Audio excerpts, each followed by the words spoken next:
เมื่อคอยจะไปเอาตอง อันนี้คือไปกับคู่ฮอกคู่หูคู่จอกคู่ใจนะจ๊ะเบิ่งสุดไปเอาตองกับแบบ ติดแก้มมากอันนี้ก็คืออยู่ในป่าในดอยเนาะเอาตองมาไปเลยบ่เคยเอาตองเลยย่างลงไปภูบักไกลๆเกือบฮอดแดมกลัวจะมาถึงบอนเอาตอง เมื่อหาพากันอยากกินข้าวตอกข้าวต้มมือของมือข้ามหักหาแต่แนวกินเนาะโอ้ยเบิ่งหน้าแต่ละคนก็คือแบบอ้วนอึงลึงอยู่มาฝึกงานจังใดให้อ้วนขนาดนี้ ขนาดอยู่ป่าอยู่ดงอยู่ดอยเลยนี่นะวันนี้เขาก็มาจิก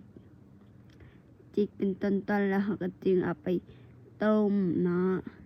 ข้าวต้มเขาก็จะเป็นข้าวต้มหมักกล้วย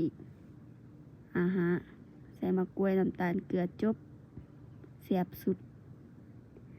แล้วแหละนี่ต้มว่าจะต้ม5 ชั่วโมงสุดท้ายต้มหมด